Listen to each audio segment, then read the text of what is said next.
بسم الله الرحمن الرحيم الحمد لله والصلاة والسلام على رسول الله صلى الله عليه وسلم نبياتنا عليه الصلاة والسلام وحي وردو لاچو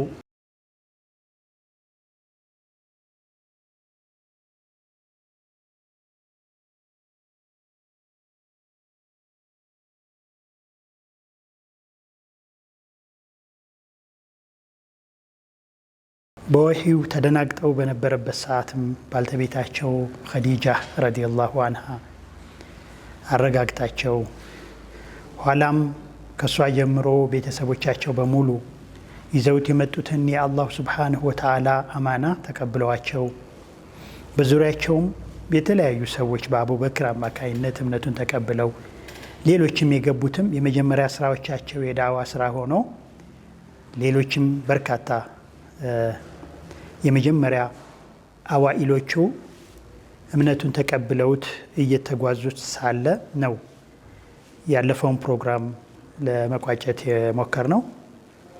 በዛ ፕሮግራም ያው ነብያችን አለይሂ ሰላም በመጀመሪያ ኢቅራ እንደወረደላቸው ኢቅራ የሚለው ሱረቱል ቀለም ይህም የወረደው በረመዳን ወር شهر رمضان الذي أنزل فيه القرآن هدى للناس بلو الله بوعلا عند تناقروا ليلام بوتا دقمو الله بقرآن وست إنا أنزلناه في ليلة مباركة اندالو يجم يتبارك الشوى ليلة دقمو إنا أنزلناه في ليلة القدر وما أدراك ما ليلة القدر بلو الله سبحانه وتعالى بتكبر الشوى كان ቁርአን እንደወረደ ነግሮናል። ያው የመጀመሪያው እንግዲህ ቁርአን ሲወርድ ማለት ነው። በኋላም ሱረቱል ኑን ወልቀለሚ ብሎ አላህ Subhanahu Wa Ta'ala ሁለተኛውን የቁርአን ሱራ አውርዶላቸዋል። በዚህም የቁርአን ሱራ ውስጥ ፈስቢር لحكم ربك ولا تكن كصاحب الحوت ያለ ሊያጋጥማቸው የሚችለውን አደጋና ምን ማድረግ እንዳለባቸው ያሳሰባቸው አይተናል።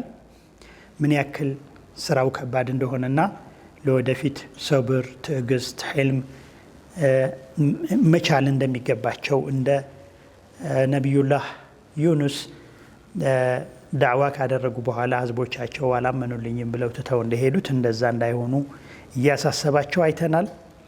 በመቀጠልም በዚህ ስራ ላይ ከፍተኛ ቁዋና ኃይል ሊኖራቸው እንዲችል አላህ Subhanahu Wa Ta'ala ያ አዩሃል ሙዘሚል ሱረቱል ሙዘሚልን አውርዶላቸው እሱ ደግሞ ያው ሌሊት በመቆም ቁርአን በመቅራት ይህንን የተጣለባቸውን አማና መሸከም እንዲችሉ አቅም መፍጠር እንዲችሉ አስችሏቸው እንዲሁ ደግሞ ከዚያም በኋላ ራሳቸውን ካዘጋጁም በኋላ ያ አዩሃል ሙደሲር ቁም ፈአንዚር የሚል የንቃት ደወል የሚያመላክትን የቁርአን ሱራ አወረደላቸውና አላህ Subhanahu Wa Ta'ala ቤተሰቦቻቸውን ማለት በዙሪያቸው በቤተሰቦቻቸው በዙሪያቸው ያሉትን ወደ ጥሪ እንደገቡና የመጀመሪያዎቹን አማኞች እንዲከተሏቸው እንዳደረጉ አይተናል። እንግዲህ ከመጀመሪያዎቹ አማኞች ውስጥ ባለፈውም እንዳየነው አቡበክር፣ ኸዲጃ፣ አሊ፣ ዘይድ እንዲሁ ደግሞ በረካ፣ ኢብኑ መስዑድ፣ ዑስማን፣ ዙበይር፣ አማር፣ ቢላል እነዚህን ለማየት ሞክረናል። እንግዲህ እነዚህ ስብጥሮች በብዙ አይነት መልኩ ሊታዩ ይቻላል። ብዙዎቹ ከነዚህ ውስጥ እኔ ከመጀመሪያዎቹ ካመኑት ውስጥ ነኝ፣ እኔ ከመጀመሪያዎቹ፣ እኔ ከአምስቶቹ አንዱ፣ እኔ ከሶስቶቹ አንዱ እያሉ ብዙ ጊዜ በተለያዩ ሐዲሶች ላይ በተለያዩ የታሪክ የሲራ እንትኖች ላይ መጣጥፎች ላይ እናያቸዋለን እና ይሄ ከምን የመጣ ነው? ሁላቸውም እኔ ከመጀመሪያ ነኝ፣ እኔ ከመጀመሪያዎቹ ነኝ እንዲሉ ያስቻላቸው ከተባለ ይሄ የሚያሳየው ምንድነው? አማኞች እስበርሳቸው አይተዋወቁም ነበር። ከሱ በፊት ያመነውን ሰው አያውቁም ነበር፣ አይተዋወቁም ነበር ማለት ነው። በመጀመሪያው ጊዜ እስበራሳቸው ሚስጥር ነበርና ከሱ በፊት ማን እንዳመነ ስለማያውቅ ነው እንግዲህ እያንዳንዱ ብዙዎቹ እኔ ነኝ መጀመሪያ የሰለምኩት እስልምናን የተቀበልኩት እኔ ነኝ ብለው እንዲያወሩ ያስቻላቸው ያ ነው ማለት ነው አንዱ። ሌላው ደግሞ ሁሉም የመጀመሪያ የመሆን ጉጉታቸው ያን እንዲናገሩ አስችሏቸዋል የሚል ግምት ነው ያለው ማለት ነው። ሁሉም አንደኛ የመሆን ፍላጎት ምኞታቸው እኔ አንደኛ፣ እኔ ሶስተኛ፣ እኔ አምስተኛ እያሉ ይሄን እንዲገልጹ አድርጓቸዋል ማለት ነው። ያው ይሄ ደግሞ ይሄ ጉጉት የተፈጠረው አላሁ ስብሓነሁ ወተዓላ ቁል ኢነ ሶላቲ ወኑሱኪ ወመሕያየ ወመማቲ ሊላሂ ረቢል ዓለሚን ላ ሸሪከ ለሁ ወቢዛሊከ ኡሚርቱ ወአነ አወሉል ሙስሊሚን የሚለው የቁርአን አያ ያሳደረባቸው ተጽዕኖም ሊሆን ይችላል። ሁሉም ሰው ይህንን እንግዲህ ይህን የቁርአን አያት በሌላ መልኩ የሶላት መክፈቻ እንድናደርገው ታዘናልና ወጀህቱ ወጅሄ ሊለዚ ፈጠረ ሰማዋቲ ወልአርድ ሐኒፈን ሙስሊመን ወማ አነ ሚነል ሙሽሪኪን ቁል ኢነ ሶላቲ ወኑሱኪ ወመሕያየ ወመማቲ ሊላሂ ረቢል ዓለሚን ላ ሸሪከ ለሁ ወቢዛሊከ ኡሚርቱ ወአነ አወሉል ሙስሊሚን እያለን ሁሌ የመጀመሪያ እንድንሆን የሚያስችለንን ለአላሁ ስብሓነሁ ወተዓላ ዚክር የምናደርግበት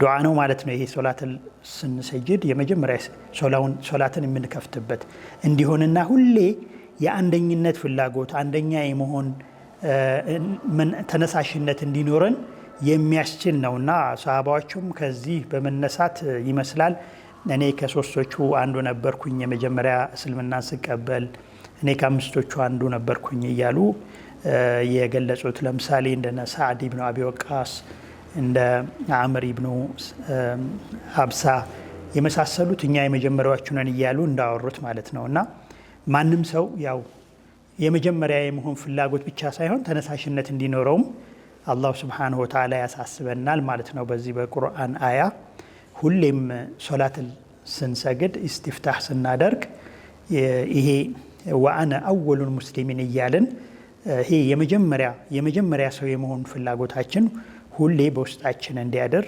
ያደርገናል ማለት ነው።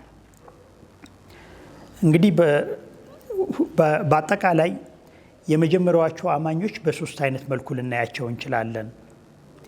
በመጀመሪያ ከታወቁ የቁረይሽ ጎሳ የመጡ አማኞች የተለያዩ ናቸው። እነዚህ ለምሳሌ ዑስማን ኢብኑ አፋን፣ ኻሊድ ኢብኑ ሰዒድ፣ ሰዕድ ኢብኑ አቢ ወቃስ፣ ዙበይር ኢብኑ ልዓዋም፣ ጦልሃ ኢብኑ ዑበይድላህ እነዚህ ከታወቁት የቁረይሽ ጎሳዎች በመጀመሪያ ያመኑ አማኞች ብለን ስንከፍላቸው፣ በተለይ ከነዚህ ውስጥ ደግሞ ሁለቱ የረሱል ዓለይሂ ሰላቱ ወሰላም በእናቶቻቸው በኩል ዘመዶቻቸው ናቸው እና ይህ የሚያሳየው ምንድን ነው?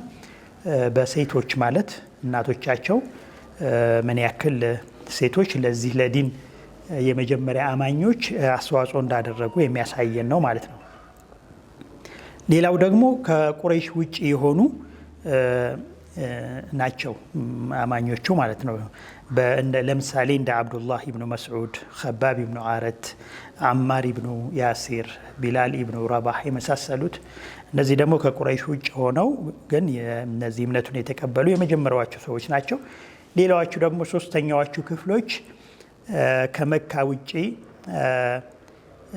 የምናገኛቸው ናቸው። ከመካ ውጭ ሆነው ግን በመጀመሪያዎቹ ካመኑት ሰዎች ውስጥ የሚመደቡት ማለት ነው። እንደነ አቢዘር የመሳሰሉት እና አምር ኢብኑ አብሳ የመሳሰሉት እነዚህ ከመካ ውጭ የረሱልን ዓለይሂ ሰላቱ ወሰላም መላክ ሰምተው የተለያዩ ሙከራዎችን ሰው በመላክ አድርገው እምነቱን የተቀበሉ ሰዎች ናቸው እና ይህ የሚያሳየው እንግዲህ ይሄ ዲን ከመጀመሪያው ጀምሮ ገና ሲጀመር ጥሪው ሲቀርብ ጀምሮ የዘር የስፍራ እንዲሁ ደግሞ የስታተስ ወይም ደግሞ የመደብ እንትንን መስመርን የተሻገረና ከዛ ባሻገር ከዛ ያለፈ እንደነበረ የሚያሳይ ነው ማለት ነው። ከዚህ ውስጥ ገና ከባርነት ነፃ ያልወጡ እንዲሁ ደግሞ ባሪያ ነበሩ ግን ሆር የተባሉ ከዚህም ላይ ደግሞ እዛ አካባቢ በጊዜው በነበረው ሚዛን ምርጥ ጎሳ ወይም የበላይ የሆነ ጎሳ ልጆች የነበሩ ሰዎች የተቀላቀሉበት እንደነበረ ያሳየናል ማለት ነው። እና እነዚህ እንግዲህ የዳዕዋ ከዋክብቶች ወይም ደግሞ የመጀመሪያ አማኞች አብዛኛዎቹ ወጣቶች ነበሩ። ማለት እንግዲህ ትልቁ ነቢያችን አለይሂ ሰላቱ ሰላም ናቸው። እሳቸውም በ40 ዓመታቸው ነው እንግዲህ እነዚህን የሰበሰቡት። ከእሳቸው በታች ያሉ ናቸው አብዛኞቹ። እንደውም 30 ዓመት ነው ትልቁ እድሜያቸው። አብዛኞቹ 20 ቤቶች 10 ቤቶች ያሉ አማኞች ናቸው ማለት ነው። ለምሳሌ እንደነ አርቀም ኢብኑ አቢ አርቀም እነ አሊ ኢብኑ አቢ ጣሊብ የመሳሰሉት ልጆች ነበሩ ማለት ነው። እንግዲህ ያው ይሄ ስብጥር በጣም ሴትም የተቀላቀለበት ወንድም ያለበት የመጀመሪያዎቹ ከዋክብቶች የሚባሉት ወይም ደግሞ አዋኢሎች የምንላቸው ናቸው ማለት ነው። እንግዲህ አላህም በቁርአን በተለያየ ቦታ ታላቅነታቸውን የመጀመሪያ መሆናቸውን የሚያሳዩ የቁርአን አያቶች የቀደሙት እያለ ያሳየናል ማለት ነው በተለያየ ቦታ። እንግዲህ ከነዚሁ ስብጥር ውስጥ ደግሞ 60% የሚሆኑት ለረሱል አለይሂ ሰላም ቅርብ የሆኑ ሰዎች ወይም ቅርብ ቤተሰቦች የሆኑ ናቸው።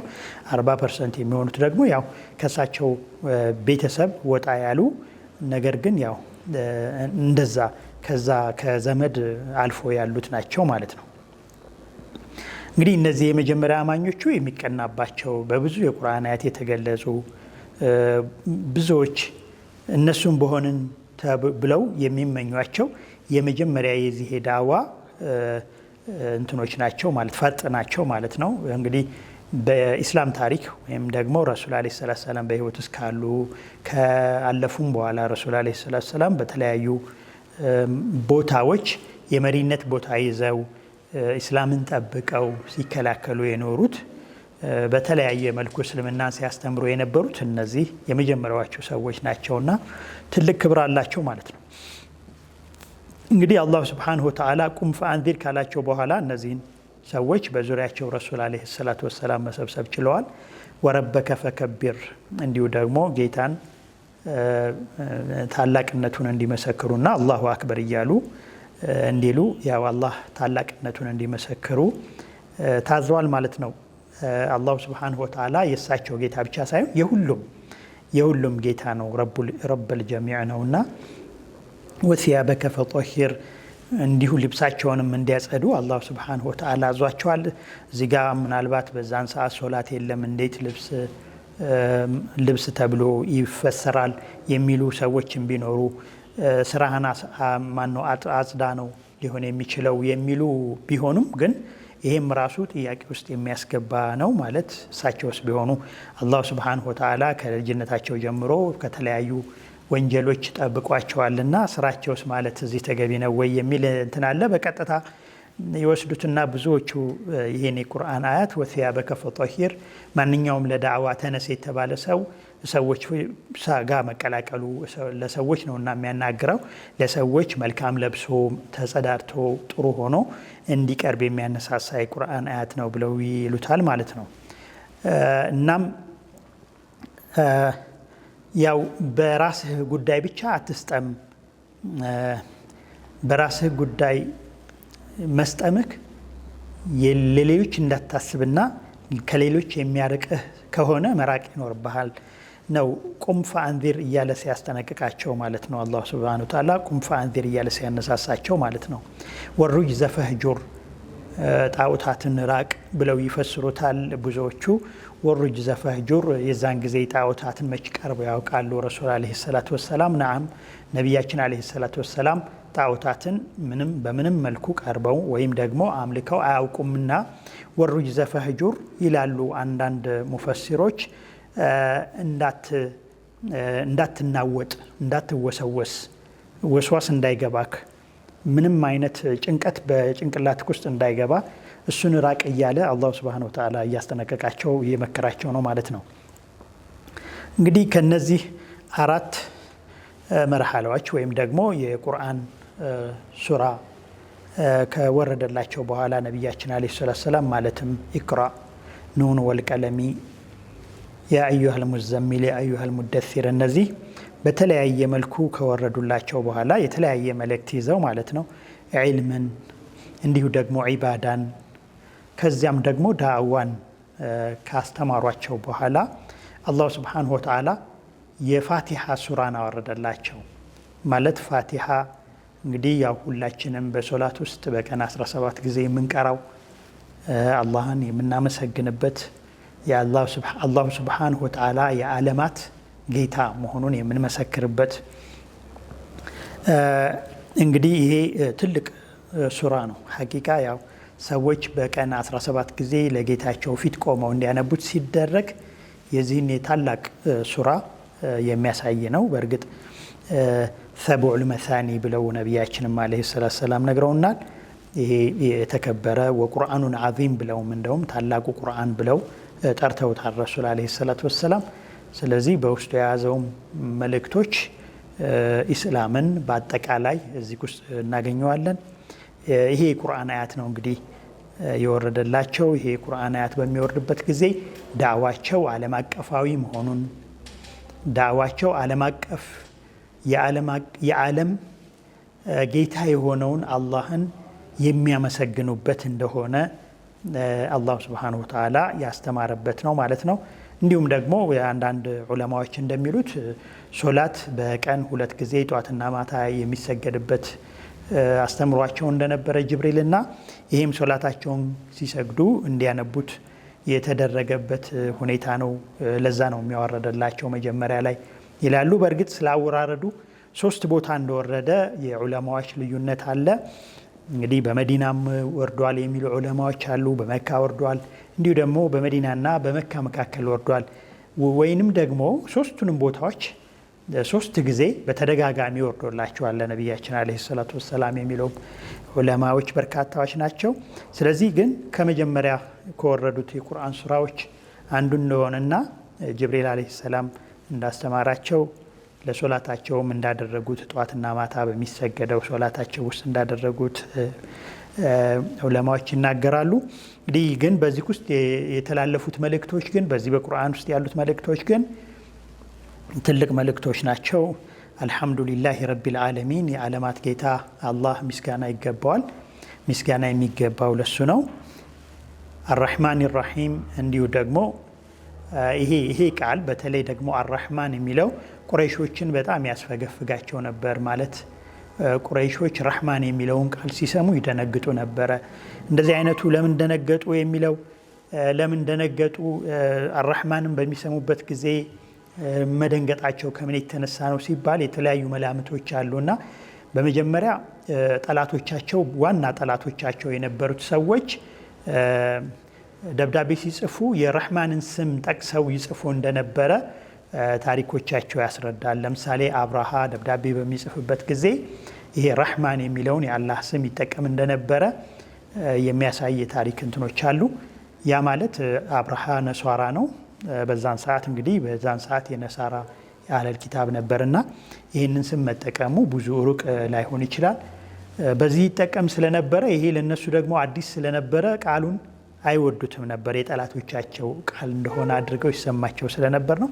ሌሎችም እነሱን ሀርበል ፊጃር በሚባለው የተዋጋቸው የየመን አንድ ጎሳ እሱም እንደዚሁ አህለል ኪታቦች ስለነበሩ እነሱም ይጽፏቸው የነበሩት ደብዳቤዎች ረሕማን የሚለውን ስም ይይዙ ስለነበረ ይህን አርረሕማን ራሒም ብለው ረሱል አለይሂ ሰላቱ ወሰላም ቁርአንን ይዘው ሲመጡ ረሕማን የሚለውን ቃል በጣም ይሸሹት ነበረ ቁረይሾች። ይህንንም በተለያየ መልኩ በተለያየ ተጨባጭ ለማሳየት ሞክረዋል። ለምሳሌ ደብዳቤ ከነቢዩ ጋር አንዳንድ ውለታዎችን በሚጻጻፉበት ጊዜ ቢስሚላህ ራሕማን ራሒም ብለው በሚጽፉበት ጊዜ ረሕማን የሚለውን እንዲሰርዙና ቢስሚከ አላሁመ ብለው እንዲጽፉ ያደርጓቸው ነበር። ይሄ በተለያዩ ተጨባጮች ለማየት ተብሏል ታይቷል።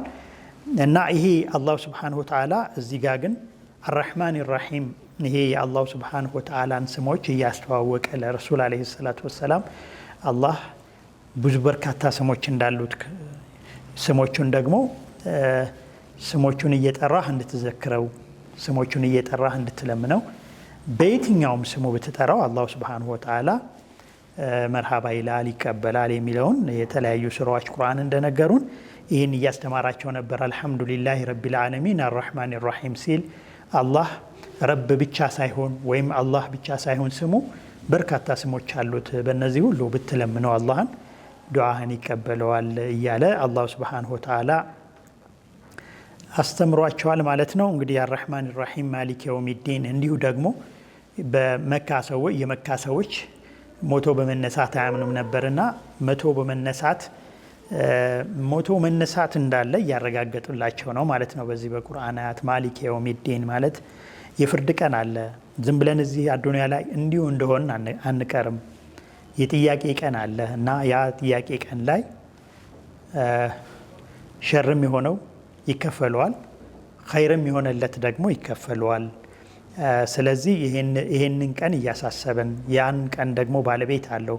ማሊክ የውሚዲን አላሁ ሱብሓነሁ ወተዓላ ነው የዚያ ቀን የፍርዱ ቀን ባለቤት እና ይሄንን ሁሌ እንድናስበውም ነው አላሁ ሱብሓነሁ ወተዓላ በየሶላታችን እንድንለው በረሱሉ አማካይነት ያዘዘን ማለት ነው። እና ይሄ መልእክት ለቁረይሾችም ምስልምናን ለሚጠሯቸው ሰዎችም እንዲሰማ አላሁ ሱብሓነሁ ወተዓላ መጀመሪያ ካወረዳቸው የቁርአን ሱራዎች ያደረገው ማለት ነው። ማሊክ የውሚዲን ኢያከ ነዕቡዱ ወኢያከ ነስተዒን፣ አንተን ብቻ ነው የምንገዛው፣ አንተን ብቻ ነው እርዳታ የምንለምነው፣ እርዳታ የምንጠይቀውም አንተን ብቻ በማለት አንተን አላቸው ማለት ነው። ምክንያቱም እዛ 360 ጣዖታት ከአላህ ውጪ የሚገዙበት ተጨባጭ ላይ ነው እንግዲህ እየተነገረ ያለው።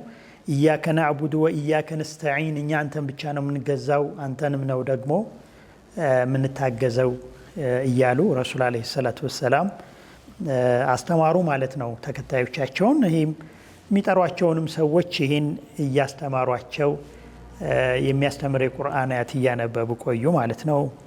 ኢያከ ነዕቡዱ ወኢያከ ነስተዒን ትልቅ መልእክት ነበረው። ሀቂቃ አላህን ብቻ ነው የምንገዛው ሲባል እዛ ቦታ ላይ 360 እና ከዛም በላይ ሌሎችንም ብዙ ነገሮችን እምነት የተደባለቀባቸው ሰዎች ፊት ከባድ ነበር ማለት ነው። ኢህዲነ ሲራጠል ሙስተቂም እንግዲህ ሲራጠል ሙስተቂምን ምራን እያሉ የያዘውን መልእክት ሱረቱል ፋቲሐን ያነቡላቸው ነበረ ማለት ነው ለተከታዮቻቸው። ይሄ በጣም ትልቅ ትምህርት ነው ለተከታዮቻቸው። ሌሎችም ደግሞ ትልቅ ጥሪ ነበር ማለት ነው። አልሐምዱሊላህ ረቢል ዓለሚን የሚለው እንግዲህ ይሄ ፋቲሐም ያው ዓለም የሚታይበት ዓለም የሚከፈትበት ሱራ ነበር ማለት ነው። ምክንያቱም መልእክቱ ለዚህ ለመካ ለሚባለው ከተማ ብቻ አይደለም፣ ለሰው ዘር በሙሉ ነው፣ ለዓለም ነው። ረብል ዓለሚን ነው አንተን ያዘዘክና ይሄ መልእክቱ ለዓለም ነው የሚለውን እያሳዩቸውም ነበር ማለት ነው። እዚህ ጋር ይሄ የሚስጋናም ተልእኮ ነው። ይሄ ሱረቱል ፋቲሐ የሚስጋና መልእክት ነው። ተልእኮ ያው ምስጋና ነው። ሁሌ አላህን የምናመሰግንበት እንዲህ ሆኗል ማለት ነው። በየኢቨንቱ በየተጨባጩ ይወርድላቸው ጀመር ማለት ነው ለረሱል ዓለይሂ ሰላቱ ወሰላም። እንግዲህ ያው ይሄ ሁሉ ሲደረግ ዳዕዋው በድብቅ ነው እየተሰራ ያለው በአርቀም ኢብኑ አቢ አርቀም ቤት ማለት ነው። እና እንግዲህ በዚህ ቤት ውስጥ ብዙ ተርቢያን የሚሰጣቸው በአላሁ ስብሓንሁ ወተዓላ ተርቢያ ይሰጣቸዋል። ኢማናቸው እንዲጠነክር የቂናቸው እንዲጠነክር ማለት ነው። እንግዲህ ይሄ ስራ ለ3 ዓመት ያክል ቆየ ማለት ነው። በዚህ አይነት ሁኔታ ሁሉም ቅርብ የሆነውን አካል እየጠራ ዳዕዋውን ለ3 ዓመት ያክል ከቆየ በኋላ ይሄ ዒባዳም እያደረጉ ሶላታቸውን ተደብቀው እየሰጀዱ እየተጠቋቆሙ ነበር ሌሊት እዛ ቦታ ላይ የሚሄዱት ቀን ማንም እንዳያቸው ተደርጎ ማለት ነው። እና በዚህ ሁኔታ እያሉ ግን ያው በተለያየ መልኩ ወሬው ለቁረይሾች ደረሰ ማለት ነው። ቁረይሾች ሙሐመድ የተለየ ነቢይ ሆኖ እንደተላከና ነቢይ ሆኖ ሌሎችን ደግሞ ወደ እምነት እየጠራ እንደሆነ በተለያየ መልኩ ደረሳቸው ሚስጥሩ ማለት ነው። እና ነቢያችንም አለይሂ ሰላቱ ሰላም አላህ የቁርአን አያት አወረደላቸው። ወአንዚር አሽረተከል አቅረቢን በሚል ቅርብ የሆኑ ዘመዶቻቸውን ቤተሰቦቻቸውን ወደ ኢስላም ጥሪ እንዲያደርጉ ግልጽ የሆነ ጥሪ እንዲያደርጉላቸው ቁርአን አወረደላቸው አላህ ሱብሓነሁ ወተዓላ ማለት ነው። እንግዲህ ያው ይሄ ከወረደ በኋላ ነቢያችን አለይሂ ሰላቱ ሰላም ሶፋ በሚባለው ተራራ ላይ ዛሬ ሶፋ የሚሮጥበት ማለት ነው ሐጅ ወይም ዑምራ ሲደረግ በሶፋና በመርዋ መካከል ይሮጣል። ሶፋ ያው ተራራ ነበር እና እዛ ተራራ ላይ ሆነው ወጡና ነቢያችን አለይሂ ሰላቱ ወሰላም የቁረይሽ ጎሳዎችን ተጣሩ፣ ዘመዶቻቸውን ማለት ነው። ያው የተጠሩትም ዘመዶቻቸው ተሰበሰቡ። ከዚያም ከተሰበሰቡ በኋላ በዚህ ሸለቆ ውስጥ ፈረሰኞች ሊያጠቋችሁ መጥተዋቸዋል ብላችሁ ታምኑኛላችሁን ብለው ጠየቋቸው። ከዚያም ያው የሰሙት ዘመዶቻቸው ውሸት ሰምተንብክ አናውቅ፣ አንተ እውነተኛ ነክ፣ እንዴት አናምንክ በማለት መለሱላቸው። ነቢያችንም አለይሂ ሰላቱ ወሰላም እንግዲያውስ ቤተሰቦቼ ከፊት ለፊት ብርቱ የሆነ ቅጣትን አስጠነቅቃችኋለሁ አሏቸው። ከፊት ለፊታችን ብርቱ የሆነ ቅጣት አለና እሱን አስጠነቅቃችኋለሁ በማለት አሳሰቧቸው ማለት ነው። በዚህን ሰዓት ከዘመዶቻቸው ውስጥ አንዱ የሆነው አጎታቸው አቡ ለሃብ ተነሳና ለዚህ ጉዳይ ነው የጠራሃን፣ ቀንህ አይመር በማለት ነቢያችንን አለይሂ ሰላቱ ወሰላም የሚያሳንስ ቃል ተናገረ ማለት ነው። እና ይሄ አጎታቸው ነው እንግዲህ በዚህ አይነት መልኩ መልእክታቸውን ለማድረስ ሞከሩ። ምንም እንኳ ከዘመዶቻቸው ውስጥ የእሳቸውን ንግግር ሰምቶ የተቀበለም ንግግራቸውን ሰምቶ የተቃወመም ቢኖር ማለት ነው። ይሄ አቡ ለሃብ ይሄንን ቃል ማውጣቱና ከቤተሰቦች ውስጥ ተቃዋሚ መሆኑ ከሌሎቹ ከነሱ ቤተሰብ ውጪ ያሉትን በረሱልም ሆነ እሳቸውን ተከትሎ ባመኑት ሰዎች ላይ የፈለጉትን እንደዚሁ ኢሃና ማድረግ እንዲችሉ አነሳስቷቸዋል ማለት ነው። ምክንያቱም ያው ዘመድህ ሲሰድብህ፣ ዘመድህ ሲያዋርድህ ለሌላው በር እየከፈተ ነው አንተን እንዲያዋርድህ ማለት ነውና አቡ ለሃብ ይሄንን ትልቅ ታሪካዊ ስህተት በመሳሳቱ አላሁ ሱብሓነሁ ወተዓላም ይሄንን በማድረጉና ሀብቱንም ይህንን ዳዋ በደንብ እንዳይሄድ እንዳይሰራጭ ሌሎች ጋር መልእክቱ እንዳይደርስ እንቅፋት ስለነበረ አላሁ ሱብሓነሁ ወተዓላ በሱ ላይ ቁርአንንም አውርዶበታል። ሁሌም ነቢያችንን አለይሂ ሰላቱ ወሰላም ኢሃና ወይም ማሳነስ እንዳሳነሳቸው አላሁ ሱብሓነሁ ወተዓላም ከነቢዩ አለይሂ ሰላቱ ወሰላም ጊዜ ጀምሮ እስከ የውመል ቂያማ ባለበት ጊዜ ውስጥ ሁሌ የሚነበብ የቁርአን አያት አውርዶበት ሁሌ ውርደቱን መዋረድ የሚገባው እሱ መሆኑን ነቢያችን ሳይሆኑ እሱ ነው የሚዋረደው የሚለውን እና ሁሉም ሰው እንደተዋረደ የሚገልጽበትን የሚያስታውስበትን የቁርአን ሱራ አውርዶ ሁሌ እንዲረገም ሁሌ ኢሃና ወይም ደግሞ ማሳነስ እንዲደረግበት አላሁ ሱብሓነሁ ወተዓላ አንድ ሱራን በሱ ታሪክ አውርዷል ማለት ነው። ተበት የዳ አቢ ለሃቢን ወተብ ማ አግና አንሁ ማሉሁ ወማ ከሰብ ሰየስላ ናራን ዛተ ለሀብ ወምርአቱሁ ሐማለተ ልሐጠብ ፊ ጂዲሃ ሐብሉን ሚን መሰድ የሚለው የቁርአን ሱራ ወረደበት ማለት ነው። ይሄ ያው የእርግማን ሱራ ነው። ሁሌም ሰዎች ባነበቡት ቁጥር የአባ ለሃብን የውርደት ቃል ማለት ለረሱል የሰነዘረውንና ለዳዕዋው እንቅፋት የነበረውን እያስታወሱ የዚህ አይነት ታሪክ እንዳያመጡ ሌሎች ሰዎች የዚህ አይነት ታሪክ ውስጥ ወይም የዚህ አይነት ኢሃና ሰዎችን ማሳነስ ሰዎችን ማዋረድ ውስጥ እንዳይገቡ ማስጠንቀቂያ ይሆን ዘንድ አላሁ ሱብሓነሁ ወተዓላ ሁሌ በሚነበበው ቁርአን ውስጥ ይህን አወረደ ማለት ነው። እየተረገመ አደረገው። የሚሰበስበውም ገንዘብ ይሁን የተሰበሰበው ሀብት ምንም አይጠቅመውም። ምንም የማይጠቅመው ነው። አይጠቅመውም። ሰየስላ ናረን ዛተ ለሀብ የሚንቀለቀል እሳት ውስጥ ይደርሳል፣ ይገባል። ወምርአቱ ሐማለቱል ሐጠብ ፊ ጂዲሃ ሐብሉን ሚን መሰድ እሱ ብቻ ሳይሆን እሱን ታግዝ ታነሳሳው የነበረችው ሚስቱም ወይም ባለቤቱም ለዚህ ትዳረጋለች እያለ አላሁ ሱብሓነሁ ወተዓላ ገልጿል ማለት ነው። ምክንያቱም አቡ ለሃብ የወንድሙ የነቢያችን አለይሂ ሰላቱ ወሰላም አጎት ናቸው። የአቡ ለሃብ የወንድም ልጅ ናቸው። ረሱል አለይሂ ሰላቱ ወሰላም ዝምድና እንዳይስበው ወደ እሳቸው እንዳይወግን ያደረገችው ሚስቱ ነበረች። ማለት ሚስቱ የአቡ ሱፊያን እህት ነች። ያው የመካ መስተዳደር እህት ማለት ነው እና ለስልጣናቸው ከፍተኛ ይቆረቆሩ የነበሩና ለስልጣናቸው መከላከል ያደርጉ የነበሩ የእሷ ቤተሰቦች ናቸው። እሷም አንዷ አጋዥ ነበረች ማለት ነውና በዚህ ምክንያት ረሱልን አለይሂ ሰላቱ ሰላም ብዙ ታጠቃቸው ነበረ። ባሏንም የነብዩን አለይሂ ሰላቱ ሰላም አጎት ታነሳሳቸው ነበር ማለት ነው። ስለዚህ ያው ሁሌ እሷም ሆነ ባለቤቷ እንዲረገሙ ተደርጓል። አላህ ሱብሓነሁ ወተዓላ ሁሉም ይህን ቁርአን ያነበበ ሁሉ የእሳቸውን የኢሃና ወይም የውርደት ታሪካቸውን እንዲያነብ ተደርጓል ማለት ነው። ቀጣዩን ኢንሻአላህ በሚቀጥለው ፕሮግራማችን እናቀርባለን። ወሰላሙ አለይኩም ወራህመቱላሂ ወበረካቱሁ።